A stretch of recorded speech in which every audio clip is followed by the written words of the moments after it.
Olá, bem-vindos ao programa Professor Benino Responde. Eu sou advogado, professor de Direito e venho aqui trazer diariamente temas para vocês relevantes da área jurídica para esclarecer as dúvidas da comunidade. Hoje o nosso tema vai ser horas extras no trabalho. O que são horas extras? O que conceitua essas horas extras? Quando eu tenho direito a ganhar horas extras? Se a empresa não paga horas extras, como é que fica? Bancos de horas, compensação de jornada, esse é o nosso assunto de hoje.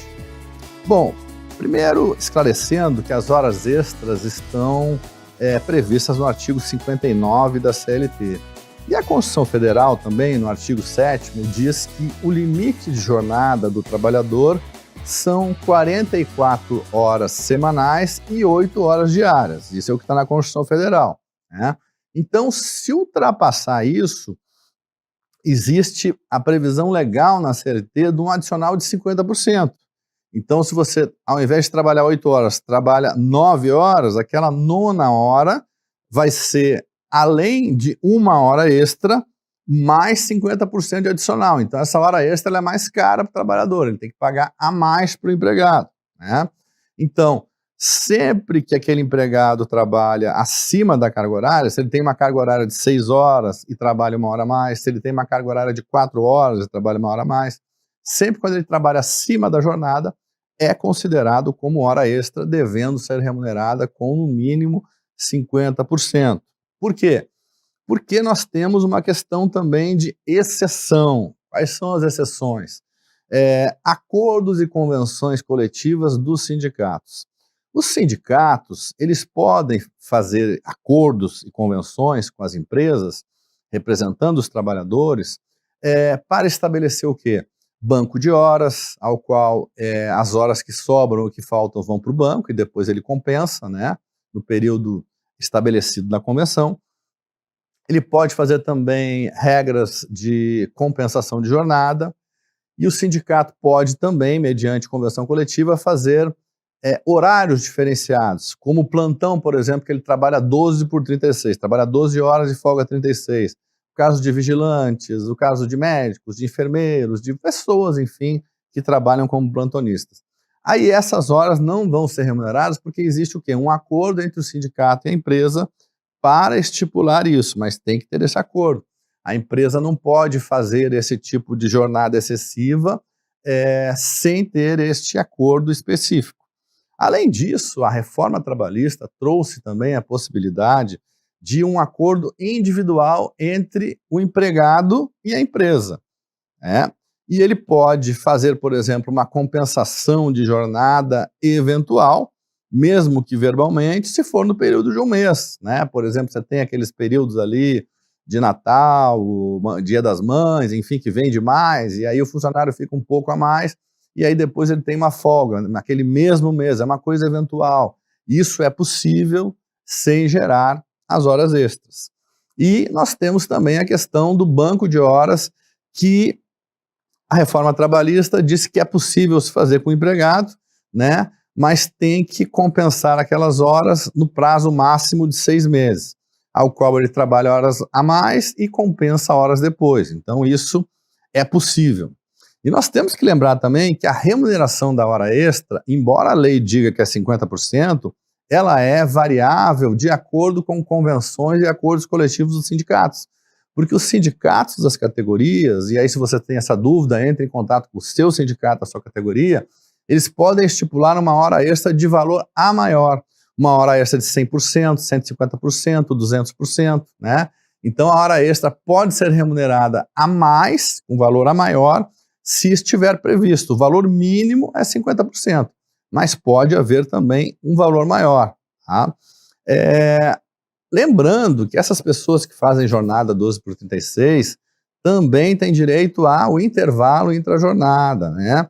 Que é um intervalo para almoço ou para descanso. Aquelas pessoas que trabalham 8 horas têm direito a 1 hora, as pessoas que trabalham 12 têm direito a 1 hora, e as pessoas que trabalham 6 horas têm direito a 15 minutos de intervalo. Este intervalo para repouso e alimentação, se não for respeitado, se a pessoa trabalhar sem ter esse intervalo, ela pode também requerer hora extra deste período ao qual ela não usufruiu desse intervalo, como indenização, né? Temos que lembrar também que existe o intervalo intrajornada, né? Que é o quê? Entre uma jornada e outra, tem que ter no mínimo 11 horas de descanso. Então, se o empregado trabalhou até meia-noite, no outro dia ele começa às 8 da manhã, não teve 11 horas de descanso, aquelas horas ali, 8, 9, 10, as 3 primeiras horas que não respeitaram as 11 horas de intervalo entre uma jornada e outra, também são consideradas como horas extraordinárias, remuneradas como horas extras. A reforma trabalhista também trouxe a possibilidade de empregado e empregador negociar o tempo de intervalo, alimentação, pode ser reduzido aí para meia hora, se houver acordo entre empregado e a empresa, né? Por meio de acordo pode-se fazer isso. Porém, nós temos que lembrar que a Constituição Federal ela está acima de todas as normas, porque a Constituição ela diz os limites de jornada. E quando ela fala dos limites de jornada, ela fala que as compensações e alterações só podem ser feitas por meio de acordo e convenção coletiva. Ela não inclui esses acordos e convenções coletivas feitas diretamente com o empregador. Essa matéria ainda não foi analisada pelo STF, já foi suscitada, e aí nós não sabemos se o STF vai considerar esses acordos regulares ou irregulares, né? Isso ainda está em estudo do Supremo Tribunal Federal. Lembrando também que quem trabalha à noite, entre 10 e 5 da manhã, tem direito ao adicional noturno, né, uma remuneração a maior, e também o adicional noturno de prorrogação, por exemplo. Se você trabalha das 7 da noite até as 7 da manhã, você tem de adicional noturno, pela lei, entre 10 da noite e 5 da manhã. Porém, você ficou até as 7 da manhã, ou seja, foi uma prorrogação do seu trabalho noturno. Aquelas 2 horas prorrogadas até as 7 também são consideradas como horas noturnas. As empresas têm muito hábito de fazer horas extraordinárias com os empregados. E, por muitas vezes, o empregado não registra aquilo no ponto, né? E aquilo fica só verbal, ele vai lá e bate o ponto. E aí, como é que fica, professor Merino? Como é que eu vou comprovar que eu fiz essas horas extras para depois cobrar da empresa? Eu sugiro a todos os empregados que anotem as suas horas extras, quando a empresa não faz o registro, numa planilha. E essas horas extras não pagas, é óbvio que ele vai requerer depois que sair da empresa. Enquanto está trabalhando, ele não vai querer processar a empresa, né? Só se ele já está a fim de sair mesmo, né? Então, eu recomendo que o empregado anote e, mediante provas testemunhais, ele pode comprovar, né, que fez todas essas horas extras que não foram pagas e cobrar uma indenização sobre essas horas extras não pagas, tá? Então, é muito importante que o empregado tenha esse controle, né, das horas mensais, se foram compensadas, se não tem, e também se existe convenção e acordo coletivo da sua categoria.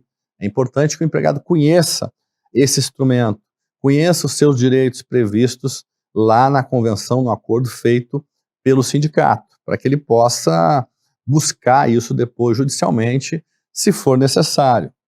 Lembramos também que atividades em locais insalubres, hospitais, que têm insalubridade, tem que haver primeiro uma perícia para verificar se existe condições do empregado trabalhar além daquela jornada, com relação a essa jornada de 12 por 36, né?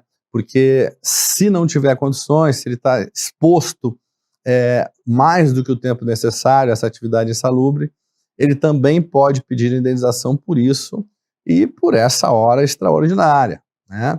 O empregado tem direito a uma folga semanal. Se ele não recebe essa folga semanal, ele trabalha, ele tem direito também a esta folga, receber essa folga em dinheiro como hora extra, porque ele tinha uma folga semanal, não tirou, trabalhou um dia a mais, 8 horas a mais, então ele tem que receber 8 horas a mais extra, né? A lei não diz exatamente o dia que tem que dar folga. A empresa tem a liberdade de dar folga quando ela quiser. Porém, os acordos de convenções coletivas podem estabelecer dias específicos para as folgas semanais dos empregados. Por hoje nós vamos encerrando aqui o nosso programa sobre horas extras. Espero ter esclarecido as dúvidas de vocês. Contem sempre com o professor Merino aqui para estar esclarecendo essas questões importantes de direito, relevantes para a sociedade. Entre em contato comigo pelas nossas redes sociais, Instagram, Facebook, e também nós temos aí na tela o nosso WhatsApp para contato, ao qual vocês podem mandar perguntas e nós vamos ter o prazer de responder. E essas perguntas que vêm mais ao programa são respondidas também na forma de programas. Eu pego aquelas dúvidas que são maiores entre a sociedade e trago temas aqui para esclarecer essas questões de direito. E também teremos dias aqui com entrevistas com convidados especiais para falar também de temas de direito. Um grande abraço ao professor Merino e até a próxima.